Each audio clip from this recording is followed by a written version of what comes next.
If you're wondering why my arm is moving, it's because I've been joined by my dog, who may well bark through some of this. So you'll have to forgive me if that does happen in the introduction.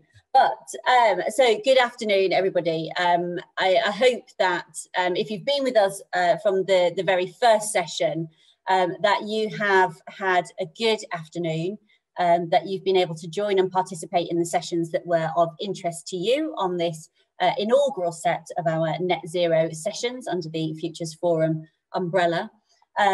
We've been really proud to bring all of the amazing range of speakers that we've been able to bring together to showcase to you everything, all the different industries, all the different sectors that are engaged in net zero, and explaining why it is so important in so many different ways. For our final speaker, wrapping up the day, we are joined by Rebecca Williams, who is the director of COP26 at the Global Wind Energy Council. So we're really lucky to have Rebecca with us, because I know that she is absolutely run off her feet, working flat out to make sure that we have a successful COP26, because the UK obviously is hosting it in Glasgow in November, and we want to have a really impressive full programme and use the might of our hosting sword to best effect. I know, don't use that in any of your publicity. That's really poor. So Rebecca, thank you so much for joining us at our Net Zero sessions. I'll hand over to you. Thanks so much, Mel. Yeah, I might leave the hosting swords to one side for the presentation, but maybe I'll pick it back up later. Right, I've got some slides to share with you all. So let me just get hold of those very quickly for you. And then we can be on our way.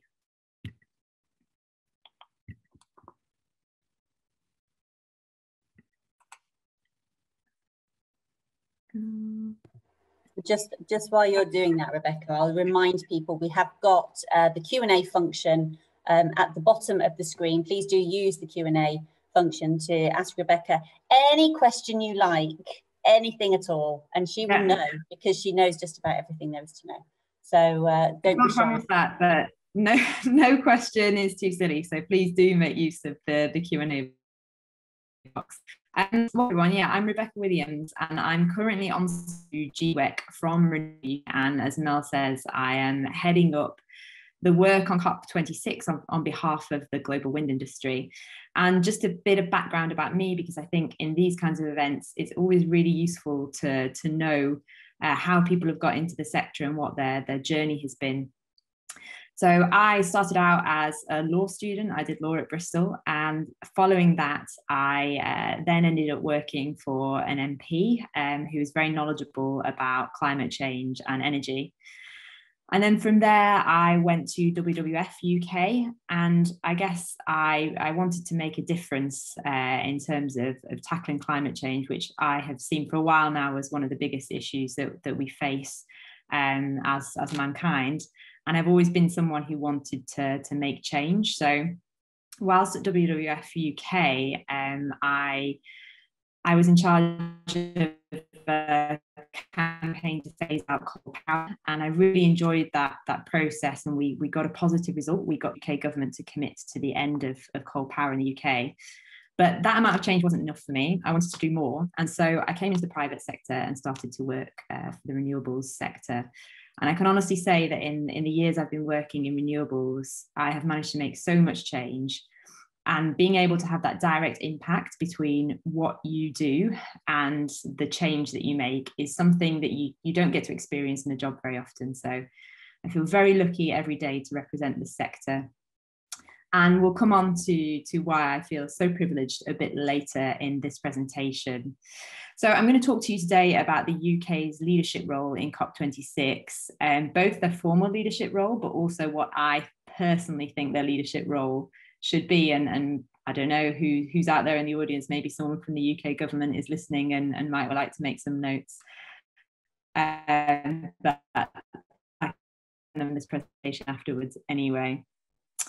So to start us off then, so you might be sitting there thinking, well, I've heard about this COP thing, but I don't really get what it is. What is COP26 and why does it matter to me? Why should I care? So COP stands for Conference of Parties. That's it. It's just a get together of different parties, and it's run by the UN. So this COP is a getting together to try and focus on tackling climate change. The last big COP, and there are more regular ones than this, but the last big one was in Paris in 2015. And Paris was a landmark moment in our ability to tackle climate change, because it was the first time after many failed events and many failed attempts to get a global agreement on tackling climate change. So all eyes now turn to Glasgow in November, because that's when COP26 will be held after being delayed for a year. And this COP will be significant because every 5 years, nations have to kind of report back on how they want to tackle climate change in their own country. And so those plans for tackling climate change are due this year, and they're known as NDCs, Nationally Determined Contributions. Now, whilst Paris was great, and it was the first time we managed to get a deal, so it's an absolutely momentous moment.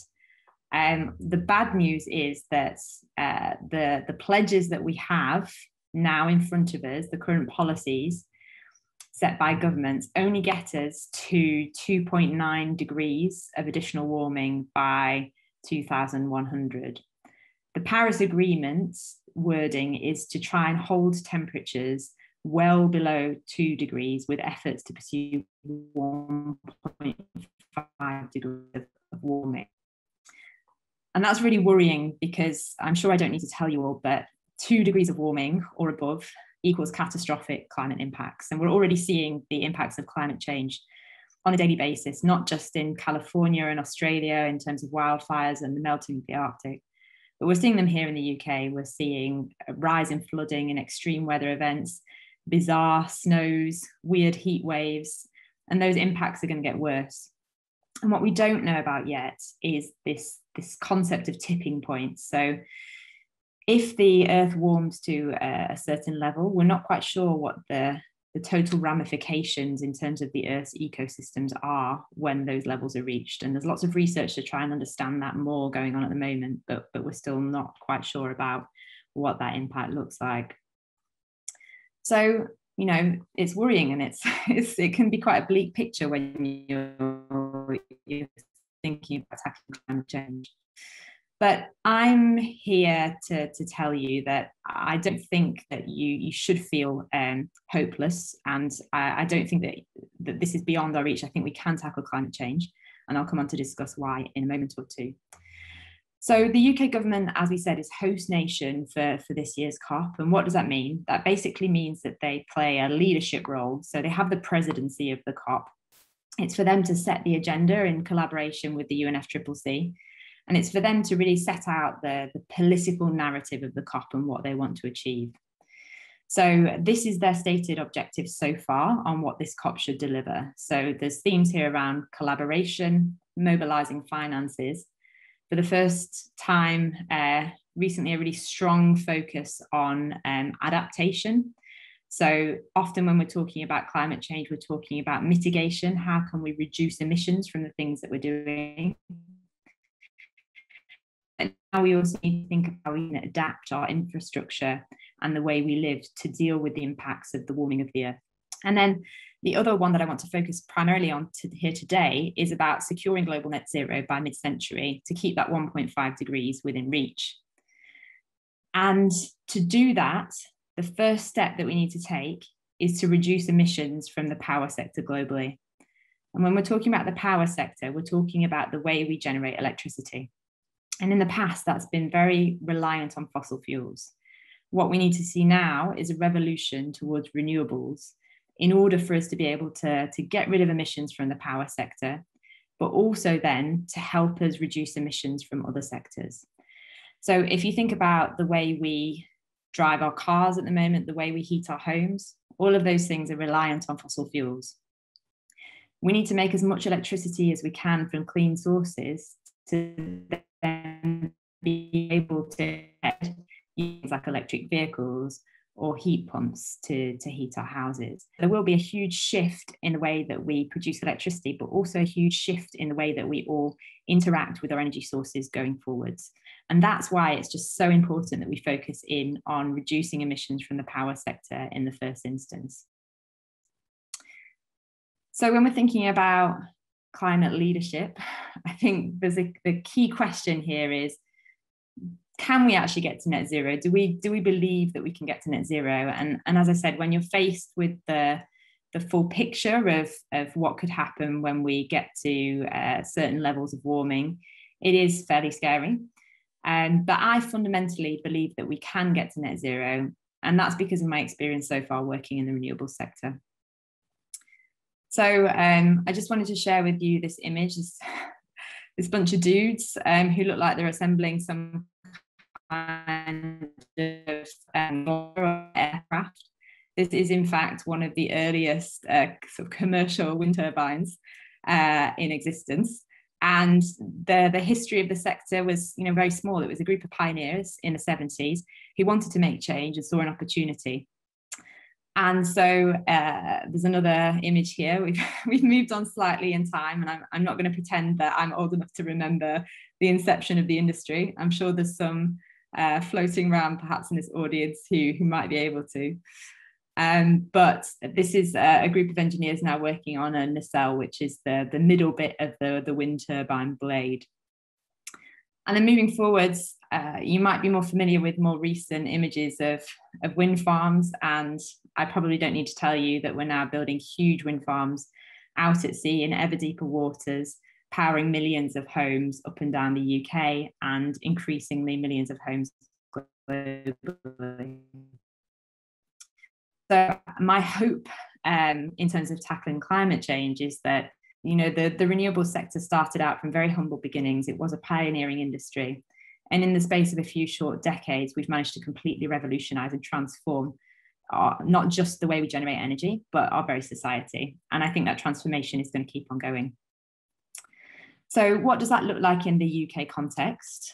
Well, if we turn to what our independent advisors on climate change have said, the Committee on Climate Change, you can see that so far renewables have absolutely transformed the energy system in the UK. If we look at emissions reduction, and you can see that in megatons of carbon, of CO2, there on the left-hand side, you can see that really the heavy lifting of our decarbonisation efforts has come from phasing out coal power and phasing in renewables. And as we go forwards, we'll start to see these other sectors on the right-hand side of the screen here, then also reducing emissions as we electrify them. Moving on, we've also seen absolutely astronomical cost reductions from renewables. So when we started this whole journey, it was thought that renewables were very expensive. In the course of a few short years, and in the UK, really in the last 5 years or just over 5 years, we've seen a seismic shift in the cost of renewables, and they've actually fallen now to the point that they're below the price of power in the UK.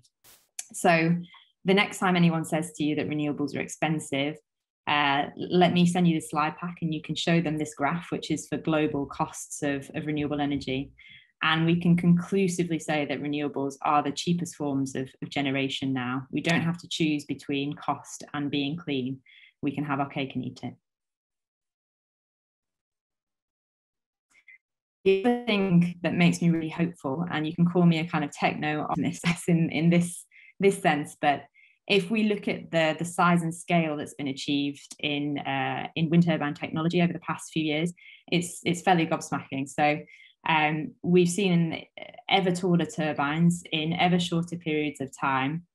And now we've got turbines in development that are the size of the Shard in London. Who knows what's next for turbine development?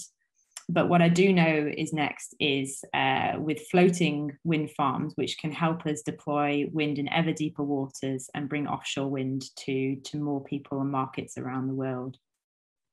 So I also look at what's been achieved from a technology point of view, and that gives me a lot of hope that we have the innovation in this sector and in the renewable sector to be able to tackle climate change.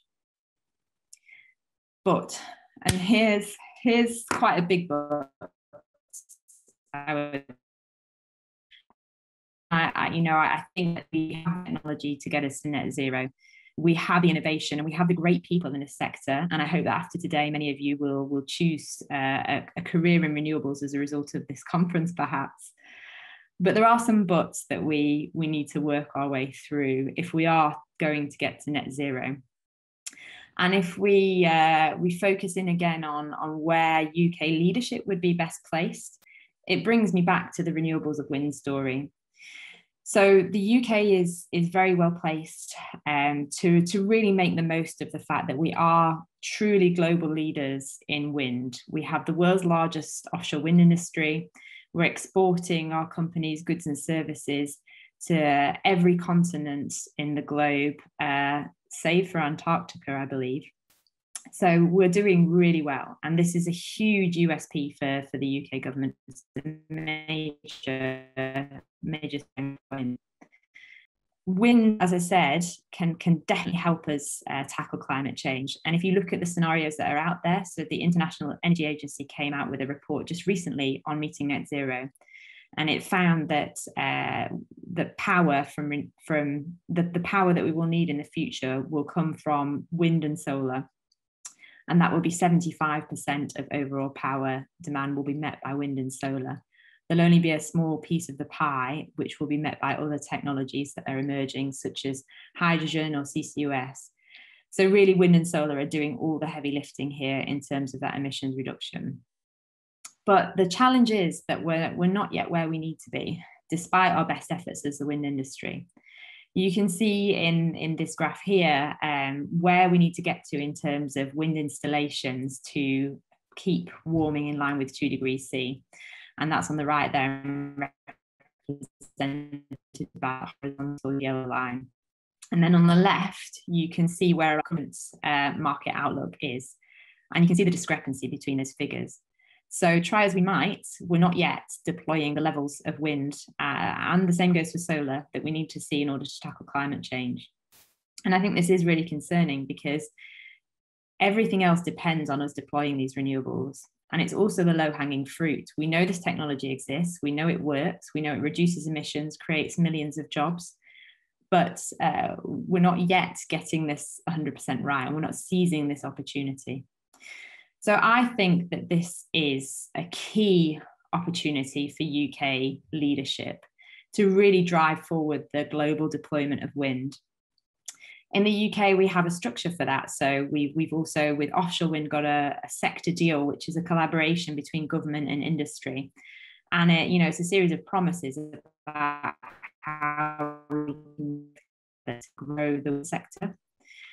So I think that that Boris Johnson would be very well placed to take this opportunity forward and to really encourage other global governments to drive forward the deployment of wind. And I think that's starting to work. So we're seeing ever higher targets for wind now being set, and ever more ambitious targets for climate action. And that's fantastic. It's really good to see targets. They're a fantastic way to put a stake in the ground and to declare your country open for business for renewables investment.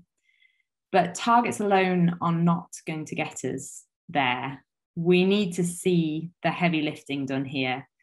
And that's the problem that we're facing at the moment. So, there is a bit of greenwashing going on. I don't want to name any names. People can think of this image what they will and identify the politician if you want. It could be any global politician, to be honest. But what we're not seeing, as I said, is the policy framework to really get us there. Sorry for the sirens. But what we really need is to now put the policy that we have to deploy renewables on a climate emergency footing. And we've seen that can be done. I mean, with COVID, we've seen governments really step up to the mark in terms of pulling together crisis committees, rethinking the policy landscape. The climate emergency is immediate and it's serious, and we need to treat that with every bit as we need to make sure that we're every bit as urgent in tackling the climate emergency as we have been with COVID. So looking at what that means, I've said that, you know, we're not deploying enough renewables and we don't have that policy approach. Being specific about it, in many of the global markets that I'm working in around the world to try and get more renewables deployed, we're facing significant barriers. So either the deck is stacked against us in favor of fossil fuels, and we see things like priority grid dispatch for fossil fuel assets, or we see overly long and onerous bureaucratic processes for things like permitting. So this is not just a problem in some of the emerging markets that we're working in. We also have seen this in countries like Germany, where it's taken I think in one project around 10 years to gain consent for a wind project. So there's some real and very specific barriers that the industry is facing. And as I said, preferential treatment continues to be given across the globe to fossil fuel assets. And this is really problematic because I think if we look at the UK and we look at Europe, we see a really positive picture about renewables, and there's lots to feel good about, lots to be proud from the UK perspective. But I think to the perception that in some way renewables are just going to sort themselves out. You know, now they're really cheap, and we can just kind of leave it and it'll all be all right because the industry will be able to deliver. Whereas when we're seeing these very real advantages given to fossil fuels, and it's extremely difficult to break into the market and to then disrupt that market. One market we're working in, for instance, fossil fuel assets are owned by the state utility, and no one apart from the state utility is able to provide power to the grid. So there's a very fundamental barrier to the participation of renewables in those markets. So the other thing that I wanted to talk about is the fact that markets that do get on the front foot and countries that are serious about the opportunity for renewables and put in place a framework that can reap the benefits of that. There's no altruistic reason, I don't think, that Biden has just come out with an industrial strategy that focuses on renewables. I don't think that they're doing it out of the goodness of their heart and you know, just because they want to tackle climate change. They're doing it because they know that this is the next industrial revolution. And we've seen it in the UK as well. So we've now seen significant investment put into to UK supply chain companies and more of a framework around things like port infrastructure development. And we're seeing a bit of a race to that in Europe with other European countries really wanting their slice of the pie when it comes to new technologies like floating wind. So there's lots to be very optimistic about. And as I said, the countries that really go out there now and make the most of this opportunity are the ones who are economically positioning themselves in a preferential position. Even recently at the G7, we saw a focus on whether you could create a new kind of Belt and Road initiative, which was focused in on renewables and clean tech deployment. And so this is a massive economic opportunity for those who can seize it. So the final thing I wanted to talk to you about is just that in the wind industry, we absolutely obviously recognise this opportunity and these challenges, and we'll be calling on governments going forwards to get serious about the opportunity for renewables. And we're running a global campaign, which is tagline, Wind, Are You In? We'd love all your support in promoting the campaign. I've showed you some of the visuals today, and it would be fantastic if you wanted to share that campaign with your friends and family and with colleagues and other students. I'm here and available for any questions about the campaign or anything that I've spoken about today. And Mel's popped up on my screen, so I assume I'm running out of time, and I'll leave it there. That was great, thank you. That was my subtle interruption to say you've got 1 minute. I just want to make sure that we've got plenty of time for questions, because I really do think that people only get the most out of the sessions that they actually are active and participating in. So if you are thinking, oh, should I ask this? Absolutely ask it. We've got the Q&A function open. We've got some questions that are coming in at the moment. which I'll be putting to Rebecca and testing her knowledge. And nice to see Stephanie was at the morning session that I opened with Adam Vaughan, and she's still here, so she's hung on all day. Well done, Stephanie. And she has one of the points that you were making, actually, just about the differences internationally, about where different countries are up to on their decarbonisation journey, the different economic situations that they find themselves in. And Stephanie's question is, with the current momentum to phase out fossil fuels in more developed countries like the UK, do you think the same is attainable in developing countries like in Africa, where there is a growing appetite for fossil fuel development, which is supported by some developed countries? So this is the influence of developed countries kind of offshoring some of their fossil fuel responsibility. She says that she thinks it would have a huge effect on the gains made elsewhere in the world, especially because most adaptation measures to curb climate change in developing countries are heavily reliant on international financial support and transfer of technology. But she thinks, she's worried that maybe it's been derailed, because of a lack of political will. And maybe COP it seems to me, COP is the place to address things just like this. Yeah, absolutely. Great question, Stephanie. You've obviously given this a bit of thought. So, so a few things here. I think we need to be careful that we don't just view this as a kind of developed issue, although that is at play here. And I think we need to really understand that the journey for some developing countries is going to be very different to what we've had here in Europe. And I think there's always a temptation when something's worked well in Europe to be like, oh, well, we know what's best, we'll just take that to other countries and maybe they should follow our lead. I think in reality, what will happen is there's elements of our transition that will work in developing countries, and there's things that they will do differently, and it will be much better for them to do it that way. And I think if we look at what's happening in Africa at the moment, so two of the markets that we're working in closely at the moment, South Africa and Kenya, have fantastic wind potential and huge amount of skill and desire and enthusiasm to build a renewables industry. And there are some challenges there to deployment. I think some of those could be addressed by underwriting from multilateral institutions like the World Bank. So part of the challenge that is faced in Africa is around risk, and the riskier a project becomes, the more expensive the cost of capital can then become. So I think there is a huge role for multilateral organisations to help de-risk investment in those countries. But as you say, I think COP, as you say, Mel, I think COP is a place where we really do need to address how we as developed countries do support developing countries in their transition, whilst noting that our blueprint is not necessarily going to be the right one for them, and making sure that there's no kind of climate colonialism that comes into play as part of this. We need to recognise that the transition will be unique in those countries and support them in doing doing it in their way and the way that works for them. Then on the kind of adaptation point, yeah, I think adaptation is certainly something that does need global financial support assistance, and the government does see that as an aim of COP. So we'll await further developments on that one.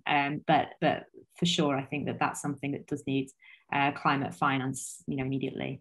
One point that I want to address more broadly, though, is that we do have all the finance we need for the deployment of renewables. This is not a question of getting private capital in here. The capital's there.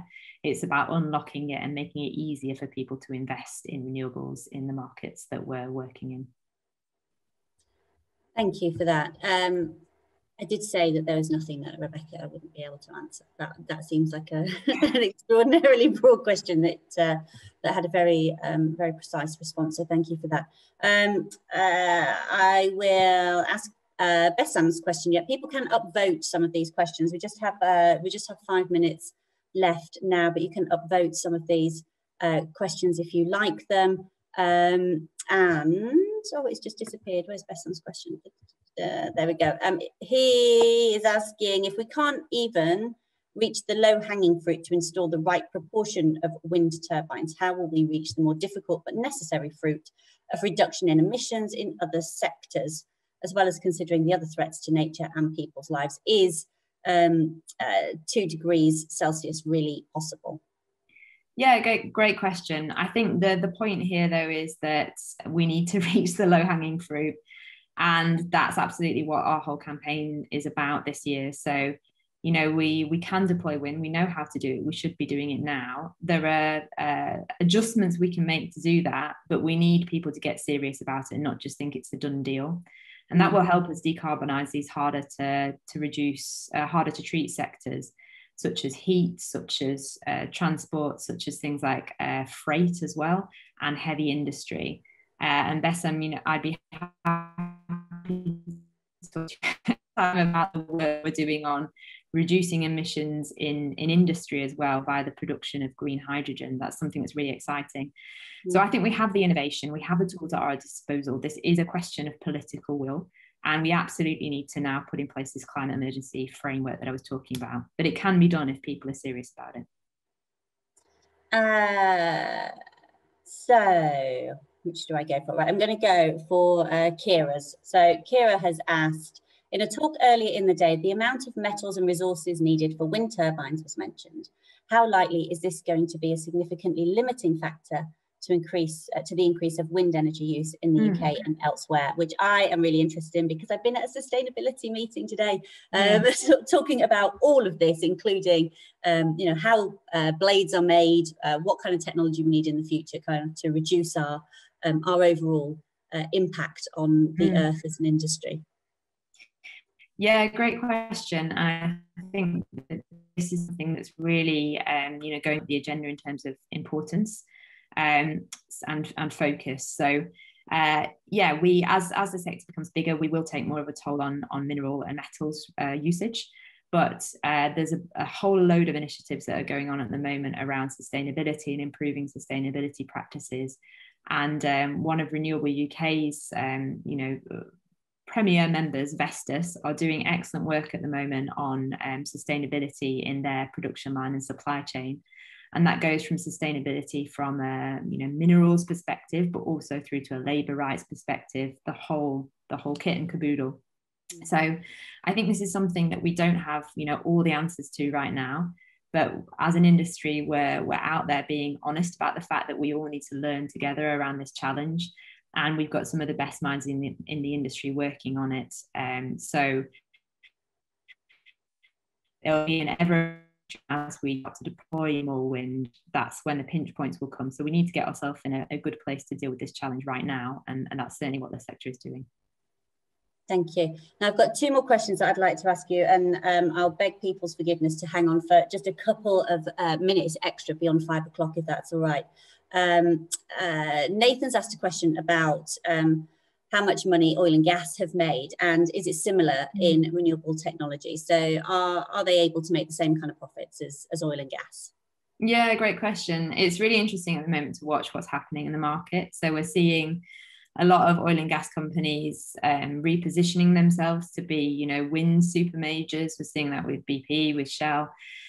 I think where you derive value from will be different in the future. So we're used to this kind of let's drill things and sell them model of economics when you look at oil. But going forward, what we'll see more is kind of whole system services-based utilities and energy majors. So, for instance, if you take Shell, they've got everything going now, right, from you know, customer service provision through to things like EV charging, through to developing and deploying wind. So it would be things right across the value chain, not just a kind of specific commodity-based model that we've been used to. And I think that's the thing here that I'm really trying to get across, and what Renewable UK and GWEC I know are doing a lot of work on. This is not just some sort of small siloed shift which happens in one part of the economy, just in energy. This is a whole new industrial revolution, a brand new way of doing things, and we haven't seen change of this size since probably the last industrial revolution. So it's not going to be a siloed change. It's going to affect every part of our lives and every part of the economy. And really, it's going to be a kind of adapt proposition for the majors.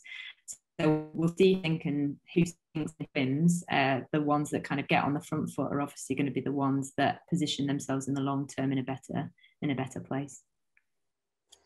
Fantastic. And the final question is a cheeky ask from Ellie, who says, have you got any internship or placement opportunities, please?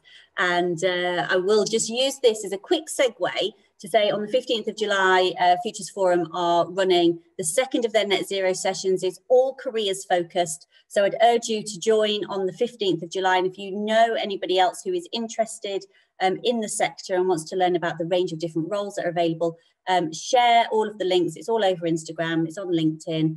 You know, get as many people as you can to register and join in that, because you'll learn about how to get into the sector, but also who you need to contact to try and get your foot in the door. But any tips, Rebecca?